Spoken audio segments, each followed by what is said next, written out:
저는 뭐 이재명 정부의 그런 정무적인 판단이 정말 좀 뭐 대단하다고 보는 건데 많이 준비됐다. 어떻게 윤석열 대통령이 임명한 윤석열 정부 강요들 가지고 국무회의가 성원돼 가지고 거기에 그동안 윤석열 정부가 실질적으로 망한 이유가 바로 이 김건희 여사 지켜주려고 김건희 특검법 거부하기 위해서 그 정부가 3년 그냥 허송세월 보냈다 해도 과언이 아닌데 그걸 보십시오. 결국은 윤석열 대통령이 임명한 그 장관들 데리고 이재명 새로운 신임 대통령이 국회에서 본회의 가결한 이 특검 3법들 뭐 일사천리로 가결되잖아요. 어느 누가 저기다 뭐 반대를 하고 그런 거예요. 이 진작에 윤석열 전 대통령이 김건희 여사 특검법이나 해병대 최상병 특검법 이걸 왜 피해야 되는 겁니까? 또 의혹을 진상을 명명백백하게 밝혀가지고 그런 사고나 그런 재발이 안 되도록 국민들에게 그걸 확실한 대통령의 의지를 보여주면 되는 거지.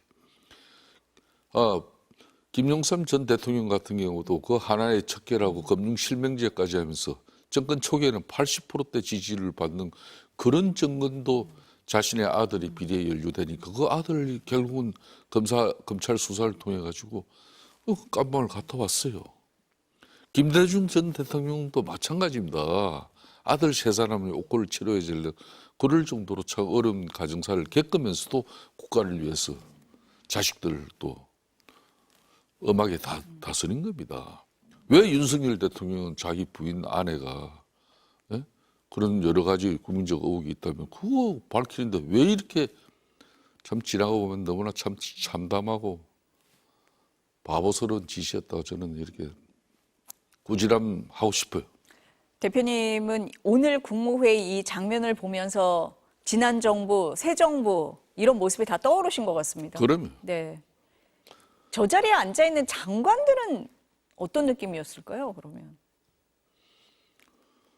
그러니까 이제 대통령 한 사람 바뀌니까 그렇게 김건희 여사 특검법을 받으면은 대한민국이 그냥 절단나고 거들나는 것처럼 그렇게 호들갑을 떨었지 않았습니까?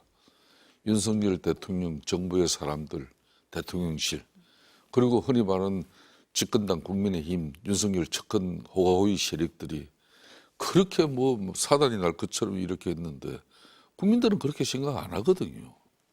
저는 그런 걸 이걸 보면서 참 이 정치를 하면서도 정치라는 것은 국민의 마음, 국민의 눈높이에 이렇게 딱 두고 하면은 아무런 문제가 없는 것인데 그런 측면에서 참 뭐 지나고 나서 문제지만은 집권당 국민의힘이 정말 강단 있는 소신 있는 그런 결기를 가지고 대통령의 그런 국정 운영 인식에 대한 변화를 만들어내지 못한 그 책임 국민의힘 크죠.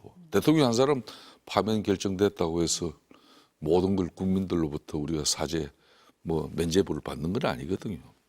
국민의힘은 힘대로 정치적 도의적 책임을 지고 집권 세력으로서 대통령이 저렇게 파멸의 길을 갈 수밖에 없었던 그 부분에 대한 진정한 자정 노력을 해야 되죠.